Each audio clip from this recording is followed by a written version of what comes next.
ओम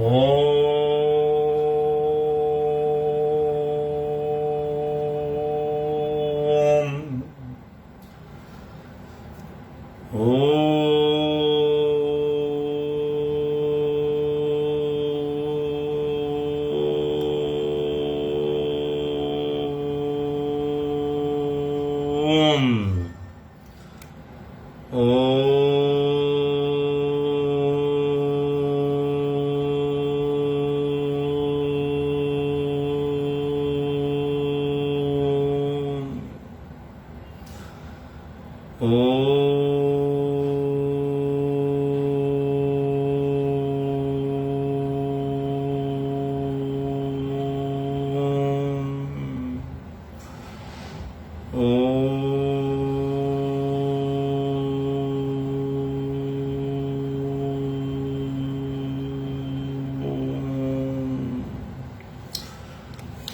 गुरु ब्रह्मा गुरु विष्णु गुरु साक्षात परमेश्वरा गुरु पार ब्रह्म स्वामी गुरुदेव महेश भस्रा तुमेव माता च पिता तुमेव बंधु च सखा तुमेव विद्या च दर्पण तुमेव मम देव देव देवो वंदो चरण सरोज गुरु मधुमंगलागार जैसे वत होते हैं भवसागर से पार गुरु जी के सिमरन मात्र से नाशत विघ्नलम तासे सर्वप्रम में ध्यावत है सब संत। आप प्रगटे जगत में जीव का निस्तार ने शब्द ना बनाए सुंदर जीविका को तोड़ने नम्रता और दीनता से भेंट सदगुरु लीजिए। मैं हूँ शरणागत तुम्हारो दास अपना कीजिए। बोलो जयकारा बोल मेरी श्री गुरु महाराज की जय। बोल साचे दरबार की जय। बोल आनंद कंदवासी भगवान की जय। आज 16 जून 2022 अमृतवाणी सेवा ट्रस्ट एवं हरिहर सत्संग मंडल की तरफ से दैनिक सत्संग का कार्यक्रम आरंभ करते हैं। अमृत वचनों के साथ, महापुरुषों के वचनों के साथ। ये वचन वो साबुन है जो जितनी भी आत्मा पर जो मैल जमी हुई है उसको हटाने के लिए बहुत जरूरी है। और आज की मॉडर्न लैंग्वेज के अंदर आप समझ लीजिए कि जो वायरस है दिमाग के अंदर, उसके अंदर उसको हटाने के लिए, क्योंकि आज कदम कदम पर वायरस है। बुरा मत देखो, बुरा मत सोचो, बुरा मत बोलो, बुरा मत सुनो। ये 4 बातें जो हैं, बुरा मत देखो और बुरा मत जो है, जो महात्मा गांधी जी के तो 3 बंधन में शुरू हुए थे, लेकिन महापुरुषों ने चौथा भी एक बनाया है कि बुरा मत सोचो। और ये सारी चीजें जो हैं सोचने पर डिपेंड है। देख लिया, सुन लिया और जो है बोल लिया, लेकिन सोचना ये बहुत खतरनाक बात है। ये दिमाग में वायरस जाता है। भोले भाव तो जो मर्जी आपने कुछ कह दिया, किसी को कुछ बात हो गई। और यहां पे तो चारों तरफ एक जमाना था जब बुरा दिखता नहीं था। आप पुराने जमाने की बात करो, गांव के टाइम की बात करो, सब जगह अच्छा अच्छा दिखता था और सुनते भी अच्छा अच्छा थे। हर तरफ अच्छा अच्छा अच्छा। आज उसकी शादी है, आज ये है, आज वो है। बहुत डेथ भी बहुत रेयर, जिस हिसाब से परसेंटेज है उस हिसाब से लोगों की जो जितनी पॉपुलेशन होती थी उतनी डेथ भी कम होती थी। और डेथ भी एक बहुत त्योहार की तरह होती थी। बुजुर्ग आदमी जाते थे, जवान मौत कोई विरली होती थी। जो मैं आज से अपने 50 साल का अनुभव बता रहा हूं आपको कि बुरा दिखता ही नहीं था कुछ, सोचने के लिए भी बुरा नहीं था कुछ। किसी पे शक नहीं करते थे। कोई संत महात्मा आता था, उसको वो भी बड़े अच्छे ढंग से ट्रीट करते थे और बड़ा दिल करता था उनकी सेवा करने का। आज झूठ का जमाना है, कलयुग है। झूठ झूठ झूठ बिक रहा है। लालच लोभ के अंदर आकर कोई भी आदमी अपना जो है शर्म उतार चुका है। कहने का मतलब यह है आत्म सम्मान की कमी हो चुकी है। आत्म सम्मानित व्यक्ति, घमंड वाले तो इंसान आपको बहुत मिल जाएंगे जिनके अंदर घमंड भरा होगा, लेकिन आत्म सम्मान जिनका होगा वो कभी भी जो है, आजकल का है गिरगिट का काम जो है ना, हर पशु का कभी ना कभी स्वरूप चलता है। आज गिरगिट का चल रहा है। हर आदमी गिरगिट की तरह लालच के चक्कर में आकर अपना रंग बदलता है। 1 मिनट में जरूरत होती है तो दोस्ती कर लेता है, 1 मिनट में उसको उठा के बाहर फेंक देता है। दोस्त को अंदर नहीं आने देता घर में। कोई पर 1 मिनट में परिवार बन जाता है, 1 मिनट में परिवार टूट जाता है। इस टाइम गिरगिट का जमाना है, पूरी तरह छाया हुआ है।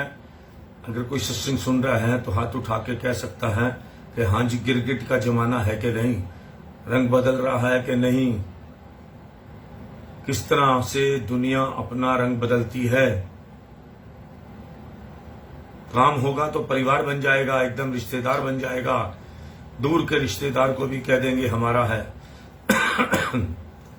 और जो है काम नहीं होगा तो पास का रिश्तेदार भी होगा, वो भी उसको भी नहीं कहेंगे कि भाई जो है रिश्तेदार है हमारा। तो ये छल कपट, झूठ, बेईमानी, इस टाइम काम, क्रोध, लोभ, मोह, अहंकार, थोड़ी थोड़ी बात में लोग मारने को तैयार हो जाते हैं। बिना कसूर जाने एक दूसरे के लड़ बैठते हैं।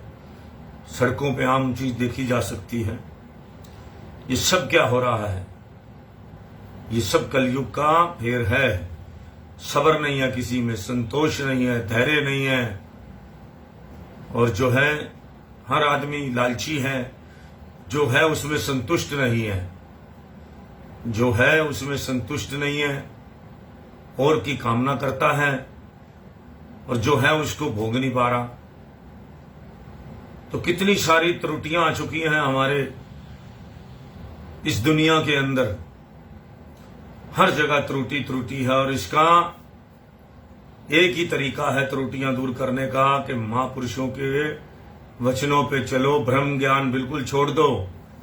ये करेंगे तो वो हो जाएगा, वो करेंगे तो हो जाएगा। सिर्फ एक बात समझ लो, अच्छे काम करोगे तो अच्छे काम का अच्छा नतीजा मिलेगा, बुरे काम का बुरा नतीजा मिलेगा। जैसा बोओगे वैसा काटोगे, फल बोओगे तो फल मिलेगा, और कांटे बोओगे तो कांटे मिलेंगे। आपके बोने के ऊपर डिपेंड है। एक कल कहानी आपने भी बड़ी फेमस हुई होगी, कल आपने सुनी होगी। हर आदमी अपने अपने नए तरीके से आके सुनाता है। एक औरत अपने घर के बाहर एक रोज पहली रोटी निकालकर बाहर रख देती थी, और एक जो है बूढ़ा आदमी आता था और वो उस रोटी को उठा के ले जाता था और खा लेता था, और उसके बदले में कहता था जिसको जो अच्छा सोच के करेगा वो अच्छा फल पाएगा, और जो बुरा सोचेगा उसको बुरा फल मिलेगा। इसी तरह करते करते वो रोज वो औरत उसको एक रोटी देती, और रोज वो ऐसे ही बोलता। एक दिन तंग आके उस औरत ने सोचा कि इसका बुड्ढे से बहुत तंग आ गई हूं, इसको जहर डाल के रोटी दे रख ली। अब इसको आज ना अभी मारी जाए तो ठीक है, बहुत तंग करता है सवेरे आके। सोचने में क्या है, आदमी कुछ भी सोच लेता है। फिर एकदम उसका ओहो विचार बदल गया कि मैं क्या गंदा काम कर रही हूं। उसने फटाफट वो रोटी फेंक दी, और उसके बदले में फिर रोटी बना के उसको दे दी, दूसरी वाली। उसने फिर वही कहा, अच्छा जो है अच्छे तक अच्छा करोगे अच्छा आप तक पहुंचेगा, बुरा करोगे बुरा आप तक पहुंचेगा। तो उसने देखा एक उसका लड़का जो है बाहर गया हुआ था, कोई मिल नहीं रहा था बहुत सालों से।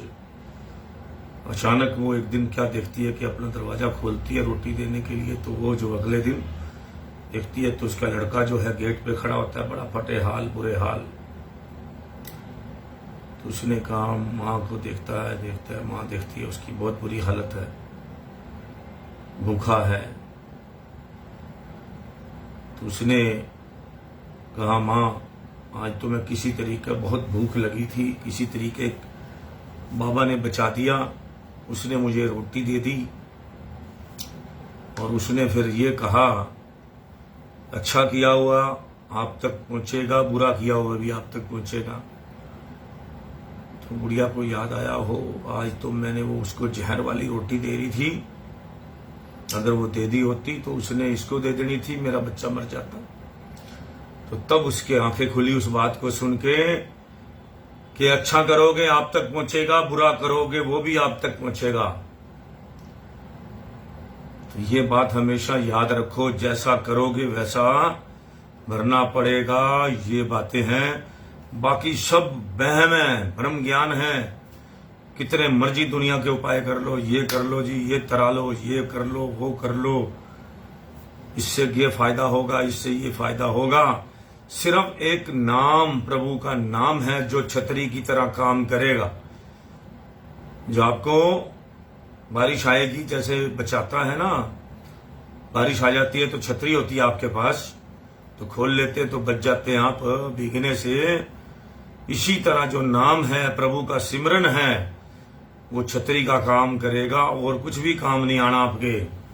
और एक अच्छे काम करे हुए आपको किसी की निस्वार्थ सेवा, किसी के बदले में, आजकल तो गिव एंड टेक का जमाना है।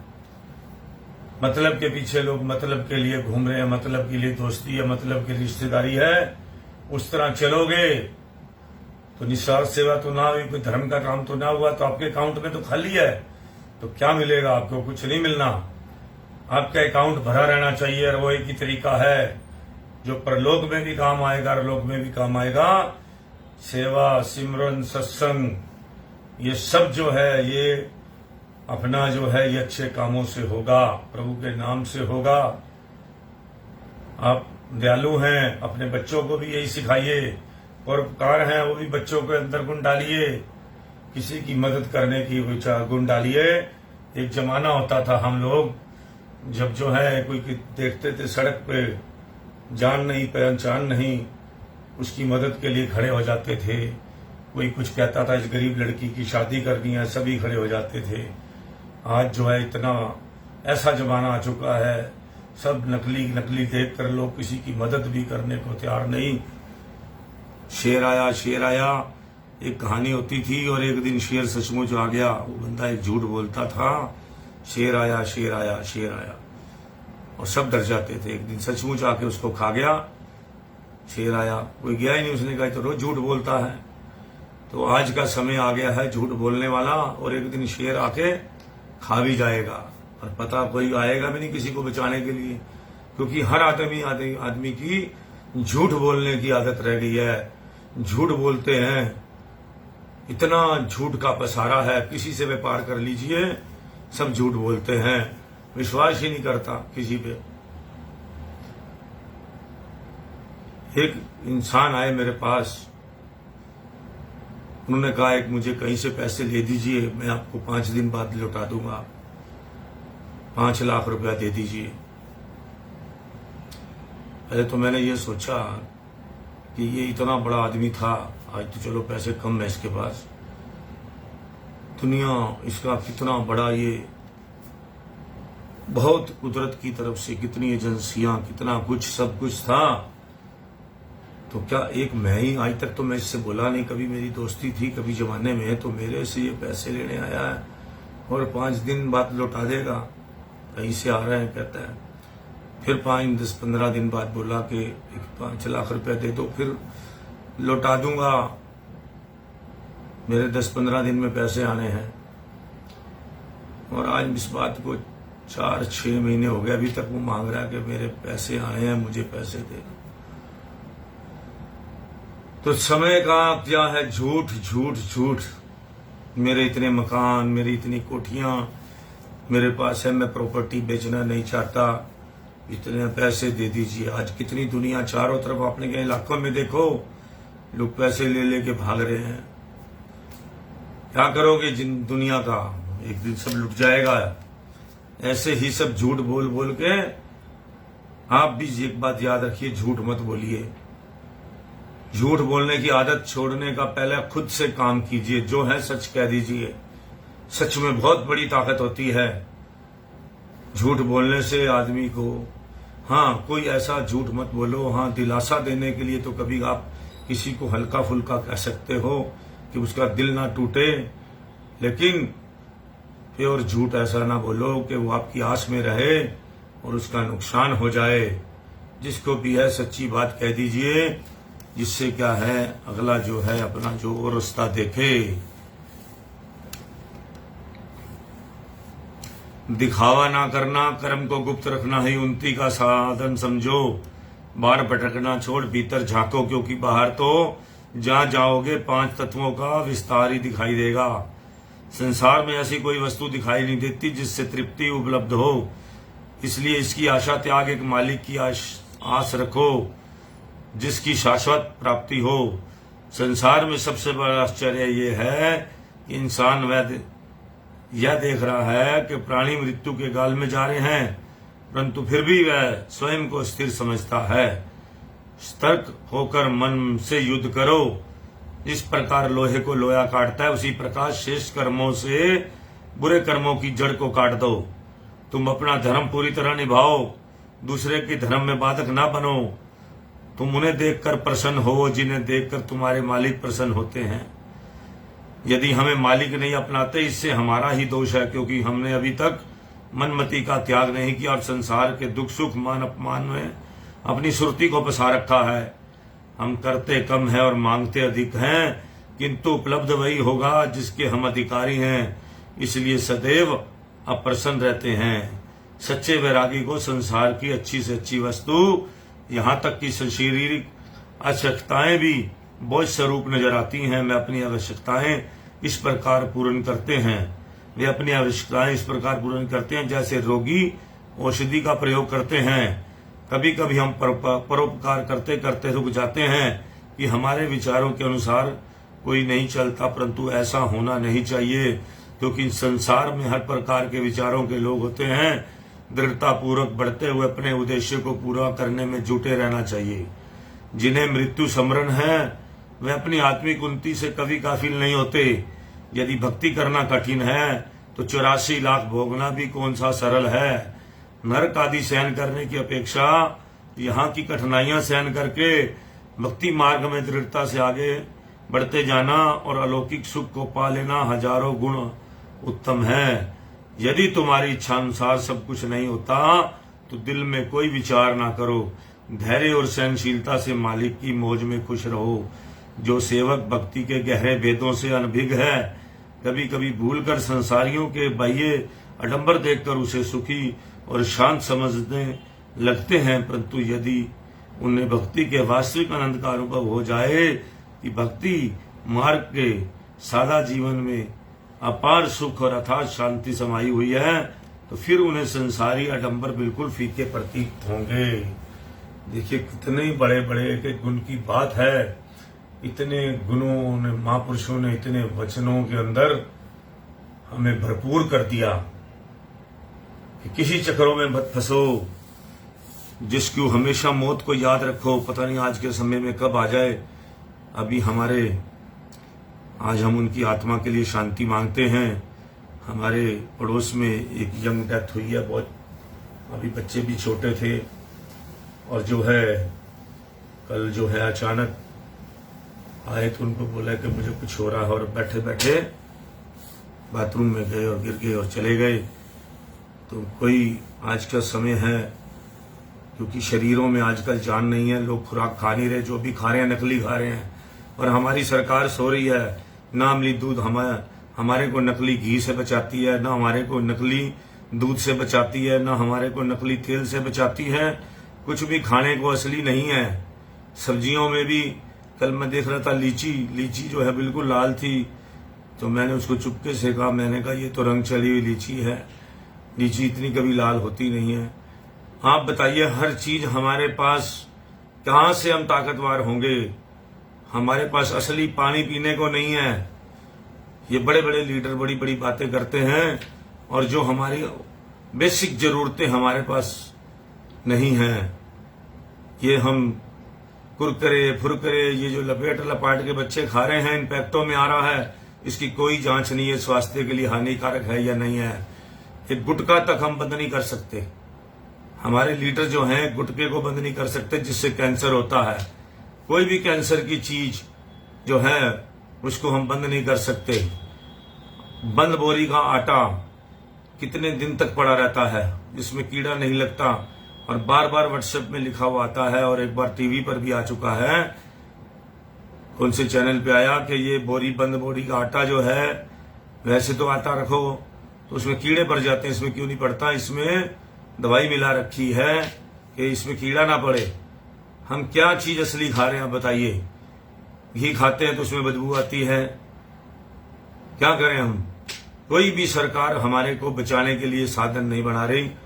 बस कमाई के चक्कर में हर आदमी, एक जमाना होता था रेडी वाला भी अगर किसी को गोलगप्पे खिलाता था तो अपने घर से बना के लाता था, तो इतने दिल से बना के लाता था कि कस्टमर बढ़े उसका। और ऐसे ही होता था। एक छोटे से शहर के अंदर 2-4 लोग ही मशहूर होते थे, जहां जहां लोग जाके खाते थे, और इतना असली प्योर आज तक वो स्वाद नहीं मिलता।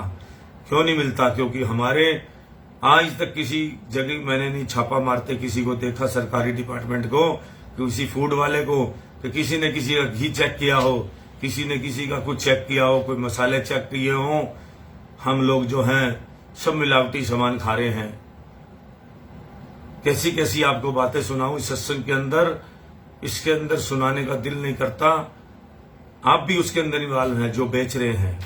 हम सब जितना भी कुछ कर रहे हैं, हमारे में से कोई दूध बेचने वाला है, हमारे में से नहीं पड़ता खाता तो उस काम को रेट बढ़ा दो, कुछ भी कर दो, लेकिन किसी को भी जो है मिलावटी वाला सामान बेचने की कोशिश मत करो। हमारे बच्चे ही हैं जो उसको खाएंगे, हमारा देश खाएगा, हमारे देश के बच्चे खाएंगे। हम पता नहीं क्या क्या बासी सामान रख के बेच लेते हैं, और अपने शरीर, डॉक्टरों के पास पैसे क्यों ज्यादा लग रहे हैं? उसका कारण यही है कि हमारा किडनी क्यों जा रही है, हमारा सिस्टम क्यों फेलियर हो रहा है। हमारी सरकार किसी चीज को टेस्ट करके उसको पास नहीं करती कि भाई जो है ये चीज खाने लायक है। सर्टिफिकेट जो है नकली मिल जाते हैं पैसे देके, जो मर्जी ले लो, हर चीज कोई सा मर्जी मार्क लगा लो, उसके ऊपर फूड मार्क लगाओ, ऐसा ही लगाओ, सब कोई चीज देख नहीं रहा। गंदे से गंदे सामान के ऊपर ये सही मार्का लगा होता है। भगवान जाने वो नकली है, फकली है, क्यों लगता है, और उस फूड वाला निशान जो है वो लगा होता है। तो बताइए क्या हो रहा है? अभी मैं पानी का एक डब्बा रखा हुआ था अपने पास पीने के लिए, बदबू मारने लग गया। मैंने चेक किया तो 1 जनवरी का पैकिंग थी उस पानी की, और उसके अंदर फंगस हो चुकी थी। अभी मैं आश्रम में गया कुटिया में, तो महात्मा जी ने मुझे बोतल निकाल के दिखाई, एक जो है आजकल एक लेमन सोडा पता नहीं क्या चल रहा है इस ब्रांड का, वो दिखाया। उसमें दिखाया कि देखो इसमें कितनी फंगस है। मुझे बोले ले जाओ दिखाओ। मैंने कहा क्या होगा? कुछ भी नहीं होगा। तो ये सब कुछ है। हम लोग कैसे जो है हमारे दिमाग अच्छे रहे, हम कैसे विद्वान बने। पहले घी मक्खन साफ सुथरा खाते थे, हर चीज, सब चीज बढ़िया, आराम से हवा पानी सब बढ़िया होता था। आज हर इंसान परेशान क्यों है? आधा काम तो एनवायरनमेंट है, और इस एनवायरनमेंट को खराब कौन कर रहा है? ये फूड सिस्टम खराब क्यों कर रहा है?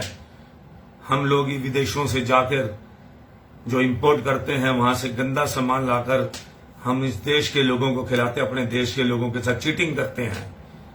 हम वहां की दाल वो उनसे गंदी से गंदी चीज मांगते हैं कि हमें दे दो, कोई बात नहीं, हमारे देश के लोग खा लेंगे। हम हर चीज में कॉम्प्रोमाइज करे जा रहे हैं, क्योंकि हम एडजस्टेबल लोग हैं।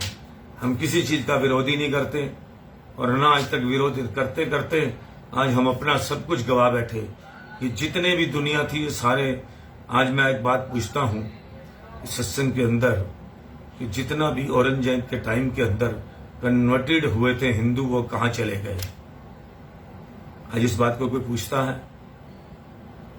कि जो कन्वर्टेड हो गए थे हिंदू, लाखों हिंदू, कितने मन जनेऊ जो है औरंगजेब जो है उसको तोलकर उतार कर हिंदुओं का वो करते थे, वो सब कहां चले गए? ये लड़ रहे हैं आपस में, सारे कौन है ये आपस में, एक दूसरे को अपने इतिहास टटोले। मुसलमान तो वहां थे, वहां रह गए, जो बन गए थे बाद में वो कहां चले गए? वो यही हिंदुस्तान में आज आपस में ही लड़े जा रहे हैं। तुम भाई अपना देखो, अपना सिस्टम देखिए, तुम कहां से आए, क्या है तुम्हारे माँ बाप? श्यामलाल थे, रामलाल थे, कोई शंभू दयाल थे, कहाँ हैं, कहाँ के गए वो जिन्होंने कन्वर्ट हुआ? कन्वर्ट हिंदू कहाँ चले गए? और आज वही कन्वर्ट हिंदू आपस में लड़े जा रहे हैं एक दूसरे के साथ। इसलिए समझो, सोचो, अपने आप को पहचानो, आत्मा की आवाज को जगाओ, अंदर से टटोलो कि हम क्या कर रहे हैं, किसकी औलाद हैं? उस परमपिता परमात्मा की, जिसका मालिक पूरा दुनिया में एक ही है। हम उसकी औलाद हैं। हमारा खून अलग नहीं है, हमारा सिस्टम अलग नहीं है। इंसान की औलाद इंसान बनेगा, ना हिंदू बनेगा, ना मुसलमान बनेगा। इंसान की औलाद इंसान बनेगा। ये जो है, ये बात को जो है लीडरों ने सब सिस्टम बर्बाद करके रख दिया है। हमारे देश में अब जो है, अब जो समुद्र मंथन हो रहा है, इसके अंदर देखो अब क्या निकलता है। इसलिए अपने अपने सिस्टम को कायम रखो, अपनी सोच को कायम रखो, अपने जिस धर्म में पैदा हुए हो उस धर्म को इधर उधर होने की कोशिश मत करो। कुदरत ने जो जिस धर्म में आपको पैदा किया हुआ सोच कर किया होगा। अब अपने आप को जो है, जो गलती हुई है उसको सुधार लेनी चाहिए। तो इस तरह जो है, परसों हम आपको आत्म ज्योति, आत्म बोध का जो है वो सत्संग सुना रहे थे।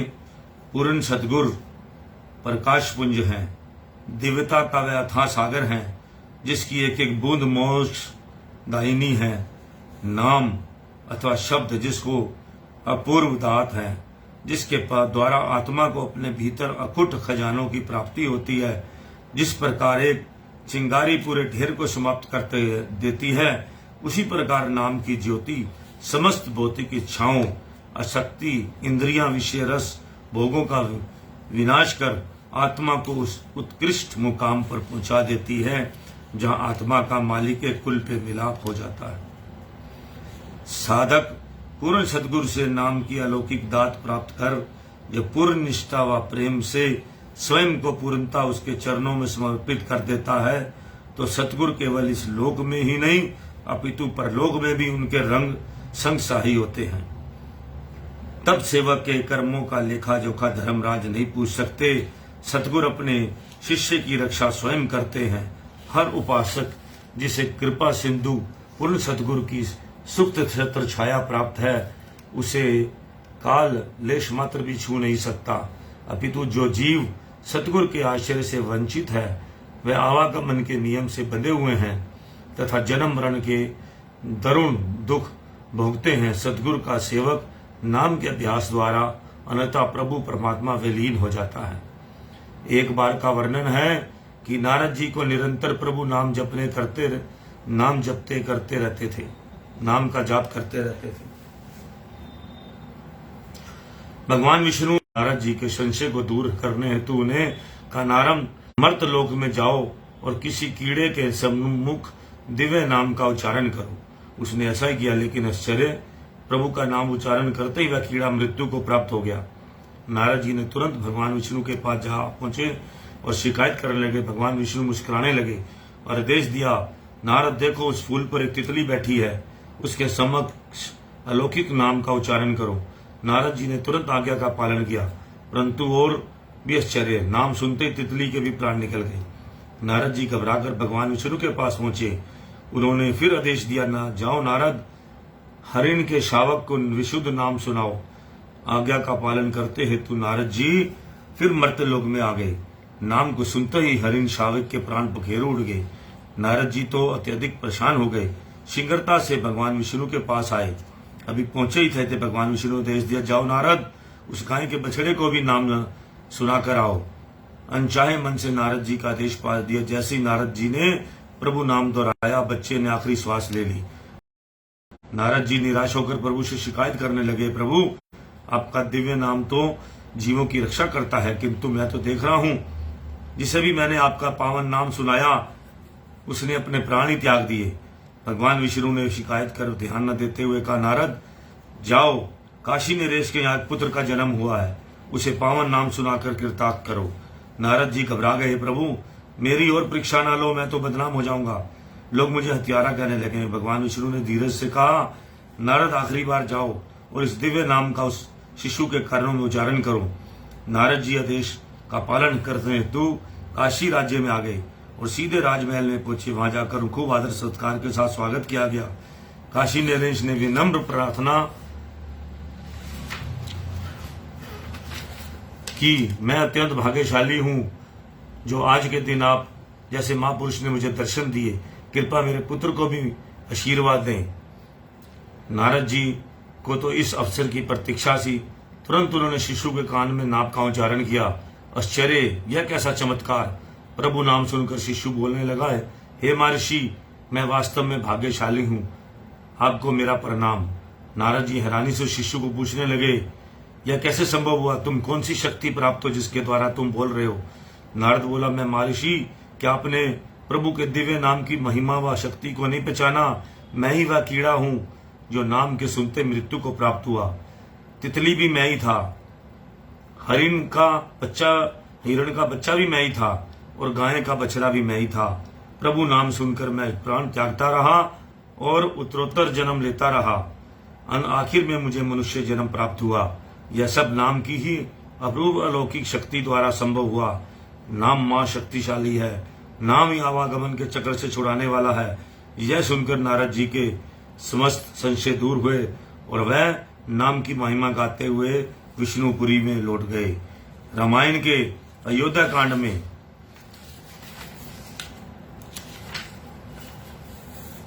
हम आज यहीं पे सत्संग समाप्त करते हैं, क्योंकि आज हमारे बृहस्पतिवार है।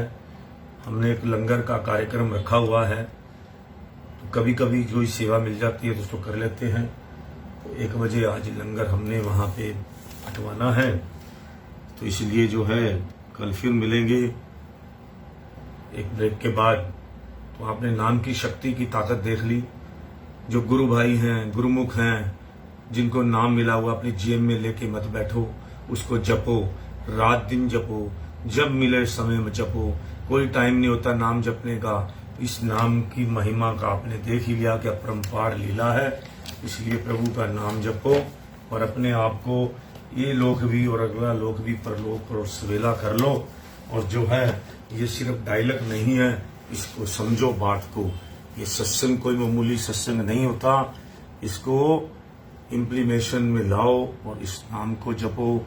अभी लोगों में बड़ा घमंड देख रहा हूँ, बड़ा लालच देख रहा हूँ, बड़ा लोभ देख रहा हूँ। लोगों के पास शांति नहीं है, संतोष नहीं है। जितना कमा लें, अथाह पैसा कमाने के बाद भी उनको सुख नहीं है। सुख मिलेगा इसी चीज में। तो मैं सभी से भगवान से एक कामना करता हूँ, आप सबके लिए एक बात कहता हूँ, हे पूर्ण परमात्मा, पापों का होवे खात्मा, विश्व बने धर्मात्मा, क्योंकि हम सब हैं तेरी आत्मा। हे पूर्ण परमात्मा, पापों का होवे खात्मा, विश्व बने धर्मात्मा, क्योंकि हम सब हैं तेरी आत्मा।